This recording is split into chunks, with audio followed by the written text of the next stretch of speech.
Hello and welcome everyone. The online गुरु में मैं सुनील शर्मा आप सभी का स्वागत करता हूं।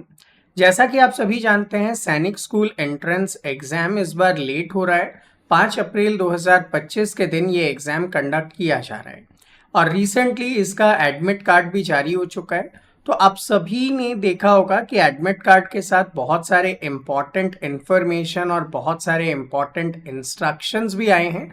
तो वो इम्पॉर्टेंट इन्फॉर्मेशन और इंस्ट्रक्शंस क्या कहते हैं, उसी को आज हम लोग डिटेल्स में चर्चा करने वाले हैं, ताकि जब आप एग्जाम देने जाओ तो उस समय आपको किसी भी टाइप का प्रॉब्लम फेस नहीं करना पड़े।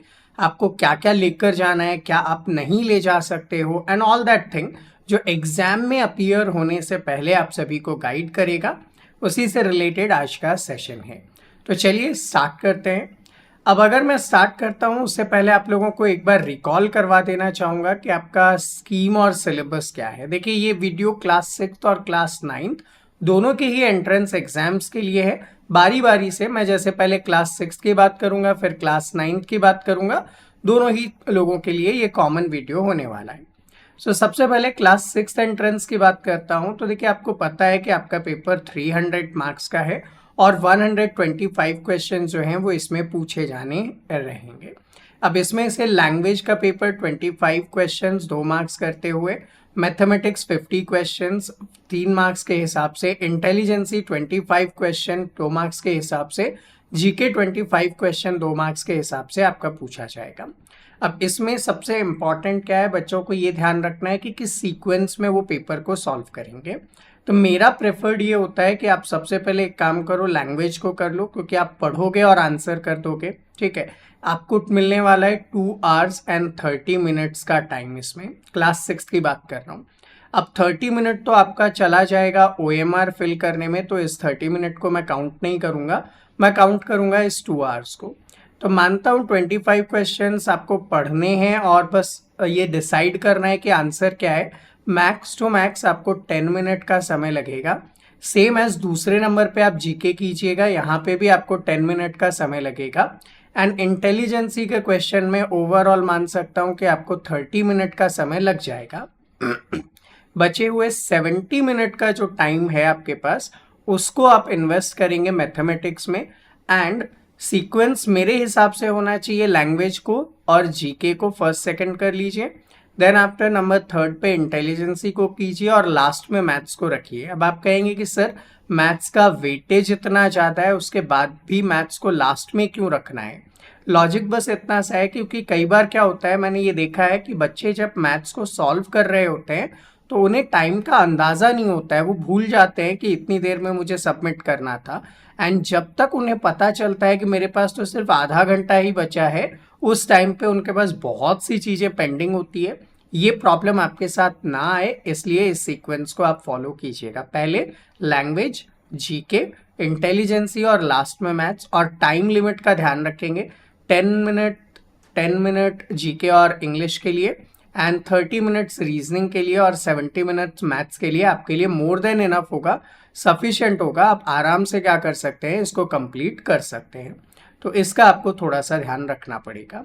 एंड पेपर में वेटेज सबसे ज़्यादा मैथ्स का है, तो आपका सिलेक्शन होना या नहीं होना मैथ्स पे ही डिपेंड करेगा। उसको भी आप फोकस में रखकर रिवीजन कीजिएगा। एंड एक चीज़ डेफिनेटली याद रखना कि मिनिमम क्वालिफिकेशन भी दिया गया है, 25% इन ईच सब्जेक्ट आपको मिनिमम लेकर आना है। एंड सबको मिला के एटलीस्ट 40% लाना है, अनलेस आप फेल डिक्लेयर कर दिए जाओगे। इस बात का ध्यान रखना है। क्या मिनिमम आपको लेकर आने हैं 25% इन ईच सब्जेक्ट, एंड सब मिला के मिनिमम होना चाहिए 40%। अगर ऐसा नहीं कर पाते हैं तो आप डिस्क्वालिफाइड है, आप फेल हो जाएंगे। इस बात को दिमाग में रखिएगा। तो सारे ही सेक्शंस आपको करने हैं। दूसरा, अगर मैं बात करता हूँ इससे रिलेटेड, तो भैया हम लोगों की बुक भी है जो डेफिनेटली आप लोगों को एग्जाम में हेल्प करेंगी। तो अगर आप नेक्स्ट अटेम्प्ट के लिए जा रहे हैं, देन डेफिनेटली आप हमारी बुक को भी प्रेफर कर सकते हैं, जिसके लिए आप 7737653468 पर कांटेक्ट कर सकते हैं। बात करता हूँ क्लास 9th वालों के लिए। 9th वालों के लिए भी मैथ्स ज़्यादा वेटेज रखता है, क्योंकि 50 क्वेश्चन, वो भी 4 मार्क्स ईच, इंटेलिजेंसी मात्र 25, इंग्लिश 25, साइंस 25, सोशल साइंस 25 और सब 2-2 मार्क्स के हैं। तो यहाँ पे बट आपको मिलता है 3 आवर्स। अब यहाँ पे मैं क्या प्रेफर करूँगा, यहाँ पे मैं प्रेफर करूँगा कि इंग्लिश करने में आपको 10 मिनट इनफ है, साइंस करने में आपको 15 मिनट से ज़्यादा नहीं लगेंगे, सोशल साइंस करने में भी 10 मिनट से ज़्यादा आपको नहीं लगने वाले हैं। तो अराउंड 35 मिनट आपका यहाँ पे हो चुका है। देन 40, 50, 25 मिनट यहाँ पे मान लीजिए सफिशिएंट है। तो 25, 30, 40, 50, 60 मिनट, 1 घंटा आपका यहाँ पे जा चुका है। देन रिमेनिंग जो मैं मानता हूँ मैथ्स करने के लिए आपको जो टाइम लगना चाहिए वो लगना चाहिए 1.5 घंटे के आसपास। तो यहाँ पे हो गया 90 मिनट्स आपको लग जाएंगे मैथ्स को सॉल्व करने के लिए। रिमेनिंग के जो आपके पास टाइम बच रहे हैं 30 मिनट्स, उसको मैं अभी भी काउंट करूँगा कि वो आपका OMR फिलिंग में जाने वाला है। तो इसका आप ध्यान रखेंगे। अब सीक्वेंस क्या होना चाहिए, तो मैं प्रेफर करूँगा आपको कि आप इंग्लिश पे जाएं, साइंस पे जाएं, SST पे जाएं, फिर बाद में रीजनिंग पे जाएं और सबसे लास्ट में मैथ्स पे जाएं। बट चूंकि मैथ्स के मार्क्स ज़्यादा हैं तो ऐसा नहीं कि आप उसको मिस कर दें। तो स्पीड के साथ आप कैलकुलेशन करते हुए काम करेंगे, तभी जाकर आप इस गोल को, इस टारगेट को अचीव कर पाएंगे, अनलेस आपके लिए प्रॉब्लम होने वाला है। तो इस टाइम लिमिट का आप ध्यान रखें, जब भी आप प्रैक्टिस कर रहे हैं तो इस टाइम लिमिट में करने की कोशिश करें। अगेन यहाँ पे भी सेम है, 25% इन ईच सब्जेक्ट आपका होना चाहिए एंड मिनिमम 40% आपका होना चाहिए। अब इसके बाद क्या होगा, ई काउंसलिंग होगी और ई काउंसलिंग के थ्रू आपको सिलेक्शन होगा। तो क्लास 6 के लिए अगर मैं बात कर रहा हूँ, ई काउंसलिंग लगभग 90% मार्क्स लेकर आओगे तभी आपको गवर्नमेंट सैनिक स्कूल अलॉट होंगे। इसका मतलब है 270 प्लस अगर आपके मार्क्स होंगे तो ही आपको गवर्नमेंट सैनिक स्कूल अलॉट होंगे। सेम एज अगर 9th एंट्रेंस की मैं यहाँ पे बात करता हूँ, 400 का पेपर है, ये भी अगर 90% एंड अबव लेकर आते हैं, मतलब मिनिमम 360 प्लस लेकर आते हैं, तो ही इनको गवर्नमेंट सैनिक स्कूल जो है वो अलॉट किए जा सकेंगे। इस बात का ध्यान रखते हुए आप अपना पेपर सॉल्व करेंगे। ये तो था कुछ इंपॉर्टेंट फैक्ट। अब बात करते हैं इंस्ट्रक्शंस क्या क्या है एडमिट कार्ड से रिलेटेड। तो पहले एक काम करता हूँ, आपको एडमिट कार्ड दिखा देता हूँ क्लास 6 का और क्लास 9 का। देखिए एक सैम्पल एडमिट कार्ड मैं दिखा रहा हूँ यहाँ पे। आपका एडमिट कार्ड कुछ इस तरीके का है जो आपने डाउनलोड कर लिया होगा। यहाँ पे अगर आप देखेंगे तो आपका रोल नंबर लिखा हुआ होगा, यहाँ पे आपका एप्लीकेशन नंबर, आपका नाम, फादर्स नेम, आपका gender, date of birth, category, ये सारी इन्फॉर्मेशन होगी। साथ में ऐसे एक बार कोड होगा जिसके नीचे कुछ नंबर्स लिखे हुए होंगे। अब यहाँ पे चूंकि पर्सनल डेटा है किसी बच्चे का, तो वो मैं अभी आपके साथ शेयर नहीं कर रहा हूँ, इनको हाइड किया हुआ है हमने। नीचे यहाँ पे बच्चे का सिग्नेचर दिया होगा और यहाँ पे बच्चे का जो है वो फोटो दिया हुआ होगा। ये आपके पास एडमिट कार्ड आया होगा। अब चूंकि ये क्लास 6 का एडमिट कार्ड है, अच्छा क्लास 9 का एडमिट कार्ड कैसा होता है, वो भी सेम ही होता है, कोई डिफरेंस यहाँ पे नहीं है, टाइम को छोड़कर कोई डिफरेंस नहीं है। तो क्लास 9 का एडमिट कार्ड देखो, वही roll number, candidate name, application number, father's name, date of birth, gender, category, वही क्यूआर कोड दिया हुआ है, bar code, sorry QR code नहीं बार कोड है। देन यहाँ पे बच्चे का सिग्नेचर दिया हुआ है एंड देन यहाँ पे बच्चे का फोटो दिया हुआ है। सेम है सारी चीजें सिवाय टाइम के, ठीक है। तो यहाँ पे देखो, अब पहले दिखाता हूँ मैं आपको क्लास 6 वाला। तो क्लास 6 में ना पेपर का मीडियम यहाँ पे लिखा हुआ है। अब यहाँ पे जो हमारा स्टूडेंट था उसका इंग्लिश मीडियम है। बाकी क्या होता है कि क्लास 6 एंट्रेंस में डिफरेंट लैंग्वेजेस अलाउड है। आप चाहें तो मराठी ले सकते हैं, आप तमिल ले सकते हो, तेलुगु ले सकते हो, संस्कृत ले सकते हो, हिंदी ले सकते हो। तो उस अकॉर्डिंग वो मीडियम यहाँ पे आता है। तो ये वो मीडियम यहाँ पे आपको दिखाया गया होगा, जो भी मीडियम आप वहाँ पे सिलेक्ट करेंगे, ठीक है। टाइमिंग 5 अप्रैल को आपका पेपर है 2 बजे से लेकर 4:30 बजे। किसकी बात कर रहा हूँ, क्लास 6 की। अब अगर यही चीज मैं क्लास 9 की दिखाऊंगा तो सेम है यहाँ पे लैंग्वेज। अच्छा क्लास 9 का बाय डिफॉल्ट इंग्लिश में ही आता है। डेट सेम है, टाइमिंग यहाँ पे है 2 बजे से 5 बजे। डिफरेंस क्या हो गया, चूंकि क्लास 9 को 3 आवर्स मिलते हैं तो टाइमिंग 2 बजे से 5 बजे का है एंड क्लास 6 वालों को 2.5 घंटे मिलते हैं, 2 आवर्स 30 मिनट्स मिलते हैं, तो उसका टाइम 2 बजे से 4:30 बजे का है और कोई डिफरेंस नहीं है। देन आपको एग्जाम हॉल में कितनी बजे पहुंचना है, शार्प 12 बजे। ये क्लास 6 में लिखा है, ये क्लास 9 में लिखा है, सेम है। अब और कोई डिफरेंस नहीं आने वाला 6 और 9 में, सिर्फ इस टाइम के अलावा कोई डिफरेंस नहीं है दोनों में, ठीक है। इसके बाद देखो गेट कब बंद हो जाएगा, 1:30 बजे बंद हो जाएगा, क्लास 9 में भी और क्लास 6 में भी। नीचे अगर आप देखेंगे यहाँ पे तो टेस्ट सेंटर का स्टेट लिखा हुआ है, जैसे महाराष्ट्र हुआ, राजस्थान हुआ, जो भी स्टेट से आप हैं यहाँ पे आपका सिटी दिया हुआ है, जैसे मान लो जयपुर हो गया, जैसे मान लिया आपका नासिक हो गया, मुंबई हो गया, पुणे हो गया, जालंधर हो गया, जम्मू कश्मीर हो गया, ठीक है। तो ऐसे सिटी लिखा हुआ होगा, यहाँ पे उसका कोड नंबर और यहाँ पे नाम लिखा हुआ होगा, विथ नीचे एक एड्रेस दिया गया होगा। ये सारी चीजें सेम है। अब बात करते हैं मुद्दे की, जो आपको घर से करके लेके जाना है। नीचे अगर आप देखोगे तो यहाँ पे ना एक सेल्फ डिक्लेरेशन और अंडरटेकिंग दिया हुआ है, दोनों में सेम है, क्लास 6 में भी और क्लास 9 में भी। तो मैं सिर्फ एक ही दिखा रहा हूँ, दोनों सेम है, ठीक है। तो अभी मैं क्लास 6 का ही दिखा रहा हूँ आपको। यहाँ पे लिखा है आई के बाद क्या करना है, आपको अपना नेम लिखना है, ठीक। रेजिडेंट ऑफ, कहाँ के रहने वाले हैं, देखो आपका यहाँ पे दिया हुआ था ना कि आप कहाँ के रहने वाले हैं, तो आपने जब फॉर्म फिलअप किया था वो डाल दीजिए, जैसे आप कहाँ के रहने वाले हैं। फॉर एन एग्जाम्पल मैं बात करता हूँ कि भाई मैं जयपुर रूरल से हूँ एंड ये कहाँ पे पड़ता है, राजस्थान में पड़ता है, लिख दिया मैंने। आप अपना अपना लिख दीजिएगा। उसके बाद आपको क्या करना है, यहाँ पे देखना है क्या बोल रहा है आपसे, कि मैंने सारे इंस्ट्रक्शंस, गाइडलाइन, इंफॉर्मेशन सब पढ़ लिए हैं। अब वो पढ़ा तो आपने नहीं है जब भी आप ये वीडियो देख रहे हो, तो आज इसमें पूरा डिटेल से बात करेंगे, जो कि इनकी वेबसाइट ये और ये पे अवेलेबल है। पेज नंबर 2 और 3 के अकॉर्डिंग इंस्ट्रक्शंस हैं वो अभी हम लोग देखेंगे। अब ये लिखने के बाद क्या करना है, यहाँ पे आपको बच्चे की फोटो चिपकानी है। कौन सी फोटो होनी चाहिए, जो यहाँ ऊपर दी हुई है ना फोटो, मैच करनी चाहिए, दोनों सेम होना चाहिए आपका। उसके बाद कैंडिडेट का लेफ्ट हैंड का थंब इम्प्रेशन, ये कहाँ पे लेना है, सेंटर पे लेना है, मतलब घर से नहीं करके जाना है। फोटो आपको घर से लेकर जानी है, देखो बिफोर रीचिंग द सेंटर, मतलब फोटो आप घर से चिपका कर लेकर जाओगे एंड थंब इम्प्रेशन वहां पे लगाओगे। यहाँ पे है पेरेंट का सिग्नेचर, तो आपके फादर या मदर का यहाँ पे क्या करवा लेना, साइन करवा लेना। इसके बाद नीचे है कैंडिडेट सिग्नेचर, कहाँ पे करना है, in the presence of invigilator, मतलब जिस स्कूल में आपका सेंटर पड़ा है वहां पे आपको करना है, उनके सामने करना है। इस बात का आप ध्यान रखेंगे थोड़ा सा, ठीक है। ये काम आपको करना है। आई रिपीट, ऊपर आपको अपना नाम लिखना है, अपना एड्रेस लिखना है, यहाँ पे अपनी फोटो चिपकानी है और यहाँ पे पेरेंट का साइन करके ले जाना है। ये जो चीज है लेफ्ट हैंड का थंब इम्प्रेशन, ये वहां पे एग्जाम हॉल वाले करवाएंगे, यहाँ पे साइन आपका एग्जाम हॉल वाले करवाएंगे, तो आपको अभी कुछ नहीं सोचना, ठीक है। नेक्स्ट थिंग आते हैं इंस्ट्रक्शंस वाले पेज पे। ये देख रहे हो, ये लंबे चौड़े 34 पॉइंट्स ऑफ इंस्ट्रक्शंस यहाँ पे दिए हुए हैं, जो आपको डिटेल्ड में पढ़ लेना चाहिए for both class 6 and class 9। तो आइए डिटेल्स में देखते हैं कि इंस्ट्रक्शंस क्या कहते हैं। इंस्ट्रक्शन बोल रहा है कि ये जो आपका एडमिट कार्ड है ना, इसमें टोटल 3 पेजेस हैं।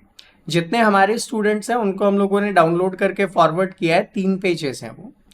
पेज नंबर 1 में आपका सेंटर रिलेटेड डिटेल और सेल्फ डिक्लेरेशन है, जो साइन और फोटो वाला भी आपको बताया। पेज नंबर 2 और पेज नंबर 3 में इंस्ट्रक्शंस हैं जो आपको पढ़ लेने। पेज नंबर 2 पे इंग्लिश में लिखा है, पेज नंबर 3 पे हिंदी में लिखा हुआ है।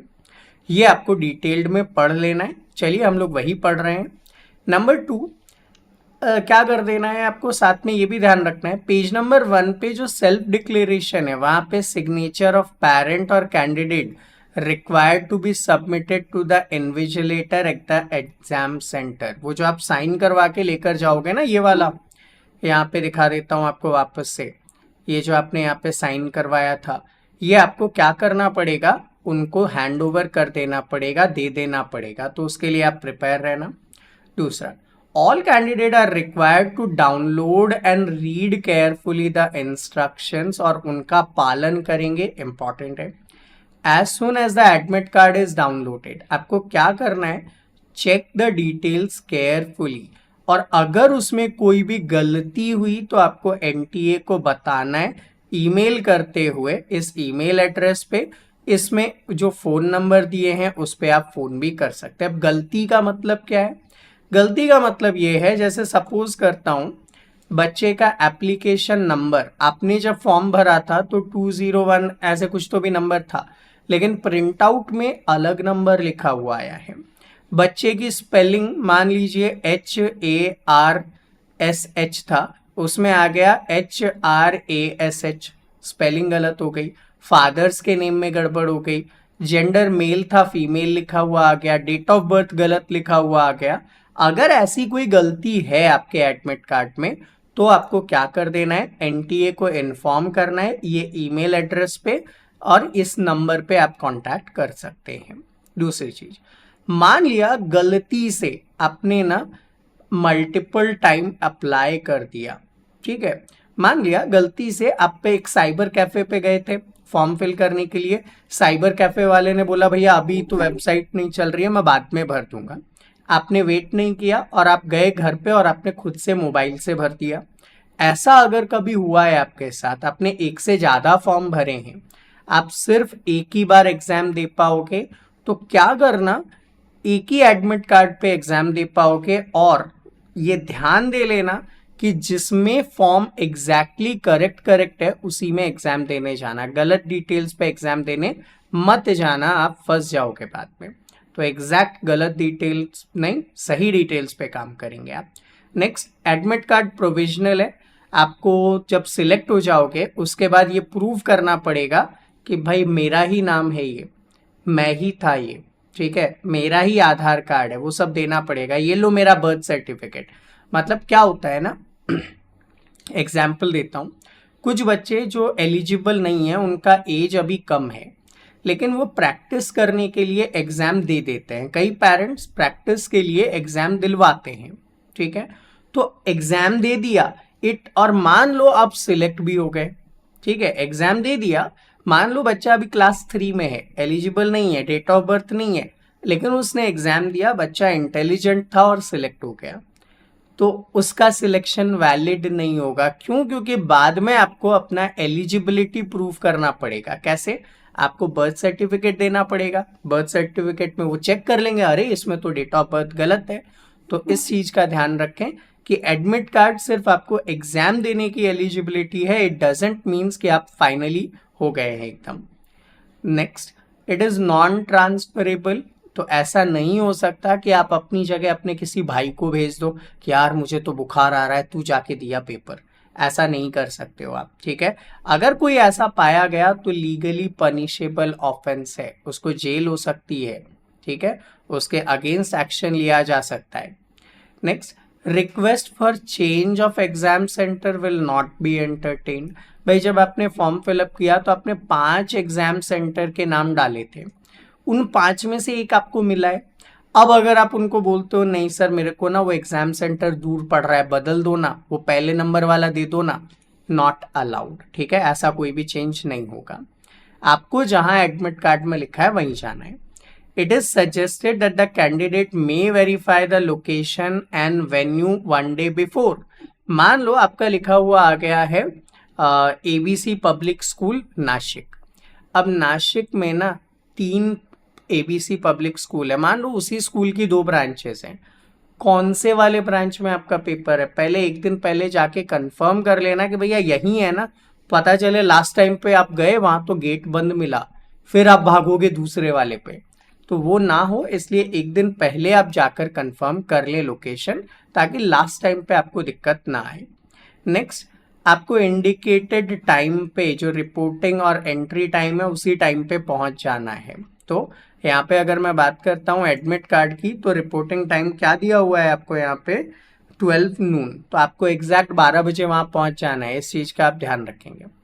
आफ्टर दैट जो गेट है वो 1:30 PM पे बंद हो जाएगा। उसके बाद अगर आप बाहर रह गए हैं, घर जाओ वापस, अंदर नहीं जाने देंगे, आपका एग्जाम खत्म। तो इस चीज का ध्यान देंगे। नेक्स्ट थिंग, अगर आप एडमिट कार्ड नहीं लेकर आए हो, ठीक है, तो आपको एग्जाम नहीं देने दिया जाएगा। तो एडमिट कार्ड कंपल्सरीली लेकर जाओगे, और उसमें भी कौन सा, ओनली द टॉप शीट। अभी अभी मैंने कहा 3 पेजेस के हैं, लेकर सिर्फ पेज नंबर 1 जाना है और कुछ भी लेकर नहीं जाना है, सिर्फ पेज नंबर 1 लेकर जाएंगे आप। और उसमें भी जो सेल्फ डिक्लेरेशन है ना, वो पेरेंट्स वगैरह के साइन करवा के जाएंगे, और साथ में एक वैलिड आईडी प्रूफ होनी चाहिए, आधार कार्ड आपका होना चाहिए। ठीक है, अब क्या क्या लेकर जा सकते हैं उसकी भी बात कर लेते हैं। नंबर 1, आप एक ट्रांसपेरेंट वाटर बॉटल लेकर जा सकते हैं, क्योंकि देखो 12 बजे आप वहाँ पे एग्जाम सेंटर में पहुँच रहे हो, मान लो आपको अंदर जाने दिया, पेपर आपका खत्म हो रहा है क्लास 6 वालों का 4:30 बजे, क्लास 9 वालों का 5 बजे, तो 12 बजे से 5 बजे तक आप प्यासे तो नहीं बैठोगे ना वहाँ पे। तो आप क्या कर सकते हो, अपना एक वाटर बॉटल लेकर जा सकते हो, but it should be transparent. मैं भूल गया अभी रखना, एग्जाम्पल के तौर पे ये बॉटल है, अब ये ट्रांसपेरेंट नहीं है, इसमें आप आर पार नहीं देख पा रहे हो, तो ये बॉटल अलाउड नहीं है। ठीक है, तो ऐसा कोई बॉटल जो आपके पास जिसमें आर पार देख सकते हो, बिस्लेरी वगैरह की बॉटल मिलती है 10-20 रुपए में, वो ले जा सकते हो। Simple transparent ball point pen लेकर जाना है। अब बॉल पॉइंट पेन भी कैसा होना चाहिए, ट्रांसपेरेंट होना चाहिए। एग्जाम्पल दिखा देता हूं मैं आपको कुछ पेन्स का। अब लाइक फॉर एन एग्जाम्पल, ये पार्कर का पेन है, ठीक है, ट्रांसपेरेंट नहीं है ना, आर पार इससे नहीं दिखाई दे रहा, अलाउड नहीं है, मत लेकर जाना। किसी किसी के मन होते हैं सर मैं तो पायलट पेन यूज करता हूँ, नहीं ले जा सकते, आर पार नहीं दिख रहा ना। ये पेन है तो आपको 3 रुपए 5 रुपए में आराम से मार्केट में मिल जाएगा। इसमें रिफिल आपको आर पार दिखाई दे रही होती है, ठीक है, जब आपको रिफिल आर पार दिखाई दे रही होती है ना, उसी को बोलते हैं ट्रांसपेरेंट पेन, वो लेकर जाना है, इस बात का ध्यान रखेंगे। साथ में बॉल पॉइंट पेन होना चाहिए, जेल पेन या फाउंटेन पेन मत लेकर जाना। नेक्स्ट इन्फॉर्मेशन बोला है, एडमिट कार्ड इनकी वेबसाइट से डाउनलोड करके अच्छा प्रिंट आउट ले लेना A4 साइज के पेज पे, ऐसा नहीं कि दिखाई ही नहीं दे रहा, इंक कम थी प्रिंटर में, वो नहीं चलेगा। साथ में 2 पासपोर्ट साइज फोटो लेकर जाने, आई रिपीट 2 फोटो चाहिएंगे आपके। नंबर 1 अटेंडेंस शीट पे चिपकाने के लिए, नंबर 2 पेज नंबर 1 जो एडमिट कार्ड का है उस पे चिपकाने के लिए, तो 2 फोटो आपको चाहिएंगे सेम एज। साथ में आपको क्या चाहिएगा, एक ओरिजिनल आईडी प्रूफ चाहिएगा, यानी कि आपका आधार कार्ड जिसमें नाम वगैरह बिल्कुल एग्जैक्ट वही हो जो आपके एडमिट कार्ड पे लिखा हुआ है, तो ये काम आप कर लेंगे। नेक्स्ट थिंग, सेल्फ डिक्लेरेशन घर से ही भर कर लेकर जाएंगे, इस चीज का ध्यान रखना है, वो पूरा मैं पहले भी आपको इन्फॉर्म कर चुका हूँ। Candidate are not allowed to carry any personal belonging to the exam centre. आपको लग रहा है कि मैं ना फ्री फायर खेलने के लिए अपना प्ले स्टेशन ले जाता हूँ, आपको लग रहा है कि मैं ना एक डेस्क वॉच लेकर चला जाता हूँ, वहाँ पे बड़ी बड़ी घड़ी रख दूंगा, टाइम दिख जाएगा, ऐसा कुछ भी नहीं ले जा सकते। ठीक है, आपको लग रहा है कि मेरे को ना ये मेरा लकी पेन है, मैं तो यही लेकर जाऊंगा साथ में, अलाउड नहीं है। ठीक है, आपको लग रहा है मैं हेडफोन ले जाऊं क्या, नहीं अलाउड है। कैलकुलेटर अलाउड नहीं है, कुछ भी अलाउड नहीं है, तो ऐसी पर्सनल चीज़ें लेकर जाना भी नहीं है आपको वहाँ पे। नेक्स्ट थिंग, कुछ चीज़ें क्लियरली प्रोहिबिटेड है, क्या क्या प्रोहिबिटेड है, मोबाइल फोन और other communication device, Bluetooth etcetera allowed नहीं, मतलब नहीं। कोई भी टेक्सचुअल या स्टेशनरी मटेरियल, बुक पेपर, कुछ भी अलाउड नहीं है। ठीक है, even wallet, purse, cap, goggle, jacket, food, drinks, ठीक है, पॉइंटेड इंस्ट्रूमेंट वगैरह कुछ अलाउड नहीं है। अगर किसी के मन में आ रहा हो ना सर मैं वॉच ले जाऊं क्या, ठीक है, अब वॉच जो है वो स्मार्ट वॉच है, ठीक है, क्या कर सकते हो आप इस पे आराम से चीज़ें स्टोर करके ले जा सकते हो, इसमें कैलकुलेटर भी है। नॉट अलाउड, याद रखिएगा, all of these are not allowed, तो ऐसा कुछ भी नहीं लेकर जा सकते आप। एनालॉग वॉच आप लेकर जा सकते हो इफ दे अलाउड, और वो भी नहीं अलाउड है। ठीक है, नेक्स्ट थिंग, ये कुछ भी लेकर गए तो आपको एग्जाम से बाहर कर दिया जाएगा, ध्यान रखिएगा। Then candidate will be required to occupy only the seat allotted. वहां पे जब आप रूम में एंटर करोगे ना तो हर बेंच के ऊपर आपका रोल नंबर लिखा हुआ होता है, आपको उसी वाले पे बैठना है। ये नहीं कि सर ये वाला तो मेरे को अच्छा नहीं लग रहा है, ये गंदा हो रहा है, वो दूसरे वाले पे बैठ जाऊं क्या, वो खिड़की के पास बैठ जाऊं क्या, कुछ भी अलाउड नहीं है। तो फालतू की बहसबाजी भी मत करना वहां पे आप, ठीक है, सिर्फ उसी सीट पे जाकर आपको बैठना है। ठीक, candidate are advise to listen the instructions, जो आपको एग्जाम सेंटर में इन्विजिलेटर बोलेंगे, कान खोलकर अच्छे से सुनना और फॉलो करना है। अगर कोई प्रॉब्लम है, रेज योर हैंड, वो ऑटोमेटिकली आपके पास आएंगे, आपको जस्ट सर बोलना है, वो ऑटोमेटिकली आपके पास आएंगे और आपके डाउट्स को सॉल्व करेंगे। बट शांति से, है ना, अब चिल्लाने ही लग जाओ, नहीं पहले मेरे पास आओ, पहले मेरे पास आओ, not allowed. The question booklet will be supplied 10 minute before the commencement of exam. आपको क्वेश्चन बुकलेट 10 मिनट पहले मिल जाएगा, खोलना नहीं है, ठीक है, सिर्फ OMR शीट निकालनी है, ठीक है, सिर्फ OMR शीट निकालनी है और OMR शीट को फिलअप करना है। OMR शीट के भी 4 सेट होंगे, EFGH। अच्छा, ऐसा भी हो सकता है कि ABCD हो जाए, ऐसा भी हो सकता है PQRS हो जाए, जो भी मिल जाए उसका ध्यान रखना। कैंडिडेट को क्या करना है, क्वेश्चन बुकलेट नंबर एंड साथ में नंबर ऑफ पेजेस जो उसमें मेंशन है वो सेम है क्या। जैसे आपको क्वेश्चन बुकलेट में लिखा है 32 पेजेस हैं, तो एक बार चेक कर लेना कि 32 है ना, कहीं पता चले 1-2 पेज मिसिंग हो, ऐसा है तो तुरंत इन्फॉर्म करना। Section A of the paper is unique to each language. जैसा स्टार्टिंग में बात किया, अगर आपने इंग्लिश लिया है, अगर आपने मराठी लिया है, संस्कृत लिया है, तमिल लिया है, तेलुगु लिया है, उसके अकॉर्डिंग। बाकी सब सब्जेक्ट स्पेसिफिक होते हैं। In case of any discrepancies in question booklet, आप रिपोर्ट करेंगे तुरंत कि भाई इसमें तो पेज ही नहीं है, गायब है, इसमें क्वेश्चन नंबर 1 से लेकर 10 तक का तो पेज ही गायब है, दूसरी बुकलेट दो, वो देंगे। बट पहले ही चेक कर लेना, ये नहीं 2 घंटे बाद आपको ध्यान आ रहा है अरे इसमें तो है ही नहीं, इसलिए स्टार्टिंग में बोला है नंबर ऑफ पेजेस पूरा काउंट करोगे आप। नेक्स्ट थिंग, आपको क्या करना है, आंसर्स OMR शीट पे बबल पे मार्क करना है, तो वो आप प्रॉपरली करने वाले हैं। OMR शीट पे कोई भी मार्क नहीं करना, उसको फोल्ड मत करना, उसको फाड़ना मत, वरना आपका एग्जाम एकदम खत्म हो गया है, ठीक है। तो उस चीज का भी आप यहाँ पे क्या करेंगे, ध्यान रखेंगे। Candidate are required to fill up all their particulars और details in OMR answer sheet, जैसे कि आपका roll number, question booklet number वगैरह वगैरह, सब डिटेल्स आप वहाँ पे पढ़ के फिलअप कर दोगे। ऑलरेडी OMR पे एक सेपरेट सेशन है हमारे पास। नेक्स्ट थिंग, OMR को भरने का गलत और सही तरीका इन्होंने दिखाया हुआ है, ठीक है। सही तरीका सिर्फ ये फर्स्ट वाला है, जिसमें आप देखो 4 बबल थे, एक को प्रॉपरली भर दिया है, एक से ज्यादा को भरा, गलत, एक पे भरा और दूसरे पे निशान लगाया, गलत, एक पे क्रॉस एक पे टिक किया, गलत, आधा अधूरा भरा तो भी गलत। प्रॉपरली इस चीज का ध्यान रखेंगे। मैंने याद है ना अभी स्टार्टिंग में मैंने क्या कहा था आपको, टाइमिंग के बारे में कहा था, देखना यहाँ पे जब मैंने बात किया था क्लास 6 का, मैंने लिखा था ना अलग से 30 मिनट OMR, इसीलिए लिखा था ताकि आप प्रॉपरली फिल करें, ठीक है। जब क्लास 9th की बात, यहाँ भी मैंने लिखा 30 minute for OMR, reason OMR sheet properly आपको फिल करनी है, उसमें किसी भी टाइप का कोई भी गड़बड़ नहीं होना चाहिए। Next thing, there will be no negative mark for wrong response, most important. आपके पास कितने क्वेश्चंस हैं, लाइक अगर मैं बात करता हूं क्लास 6 वालों की तो 125 क्वेश्चंस हैं, क्लास 9th की 150 क्वेश्चंस हैं।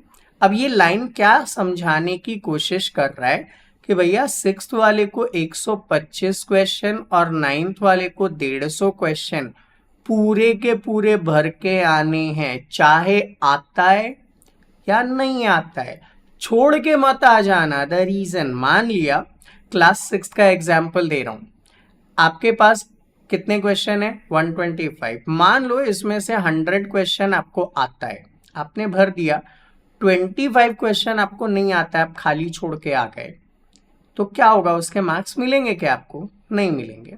आप एक काम करो, इनको कुछ भी फिल करके आ जाओ, ठीक है, इनको कुछ भी फिल करो, मतलब ऑप्शंस पढ़ के कि हाँ ये आंसर हो सकता है।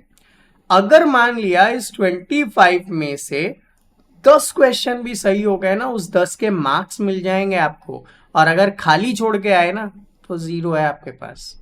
तो एक भी OMR का बबल फिल करे बिना मत आना, सारे क्वेश्चन अटेम्प्ट करके आना, छोड़ के एक भी नहीं आओगे आप लोग, सारे के सारे अटेम्प्ट करोगे आप। क्लास 6 पूरा 125, 9th पूरा 150, एक भी नहीं छोड़ोगे आप, इस चीज का ध्यान रखना है आपको। नेक्स्ट थिंग, ये प्रोविजनल एग्जाम है।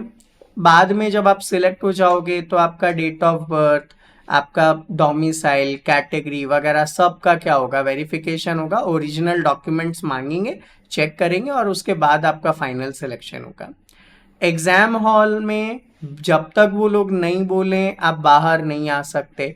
ये नहीं कि सर मेरा तो पहले हो गया मैं घर जाऊं क्या, नहीं जा सकते, सबके साथ ही बाहर जाओगे आप।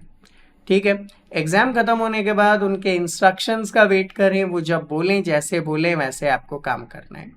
ठीक है, टेस्ट होने के बाद ओएमआर शीट उनको पकड़ा देनी है, एडमिट कार्ड उन्हीं को पकड़ा देना है। आप सिर्फ टेस्ट बुकलेट यानी कि क्वेश्चन पेपर लेकर घर जा सकते हो, बाकी सब उनको सौंप देना है कि ये लो आपका ओएमआर शीट, ये लो आपका एडमिट कार्ड, हम सिर्फ क्वेश्चन पेपर लेकर घर जाएंगे। ये आप कर लोगे। एंड जब आप क्वेश्चन पेपर लेकर घर आ ही जाओगे तो आंसर की भी हम लोग अवेलेबल करवा देंगे आपको। ठीक है, तो जैसे फॉर एन एग्जाम्पल अगर मैं अभी बात करता हूँ कि आपका पेपर कितनी बजे फ्री होने वाला है उसके अकॉर्डिंग, तो देखिए क्लास 6 का पेपर फ्री हो जाएगा 4:30 पे। तो उस समय तो आप भी परेशान होके घर जाओगे, रिफ्रेश होके खाना पीना खाओगे, तो 7 PM पे आपका आंसर की लाइव कर देंगे हम लोग, वो आप लोग चेक कर लेना। ठीक है, या फिर अगर आपको लग रहा है कि नहीं और ज़्यादा टाइम लगेगा तो 8 PM को हम आपका आंसर की जो है वो लाइव कर देंगे, वहाँ से आप आराम से देखकर कंप्लीट कर सकते हो कि मेरे कितने सही हुए कितने गलत हुए। क्लास 9th की बात करता हूँ तो क्लास 9th का पेपर 5 बजे ख़त्म होता है, इनको संडे के दिन अवेलेबल करवा देंगे हम लोग आंसर की, तो उससे आप क्या कर सकते हो, इजीली अपने मार्क्स चेक कर सकते हो। ठीक है, तो इस अकॉर्डिंग अब बट इसका नोटिफिकेशन पाने के लिए चैनल को सब्सक्राइब करके बेल आइकन प्रेस कीजिएगा, तभी आपके पास वीडियो का नोटिफिकेशन आ पाएगा, तो वो कर लेंगे। नेक्स्ट थिंग, कोई भी बच्चा अनफेयर मीन्स नहीं करेगा, मतलब यार पहले नंबर का आंसर बताना, ओए तू दूसरे नंबर का आंसर बताना, ऐसी हरकतें नहीं करोगे वहां पे। पता चले आप इन्विजिलेटर को बोल रहे हो सर बता दो ना क्वेश्चन नंबर 1 नहीं आ रहा है मुझे, ऐसी हरकतें नहीं करना है आपको वहां पे। These are unfair means. पता चले आपने मैथ्स के फॉर्मूले एक कागज पे रखे और छुपा कर ले गए कि मैं तो वहां देख के सॉल्व कर लूंगा, all of these are unfair means. अगर ऐसा करते हो तो आपको एग्जाम हॉल से बाहर निकाल दिया जाएगा, फेल हो जाओगे आप, ये ध्यान रख लेना। ठीक है, समय समय पे अपडेट्स आप इनकी वेबसाइट पे भी चेक कर सकते हो, हमारे चैनल पे भी आ जाता है टाइमली, तो आप उसे भी फॉलो कर सकते हो।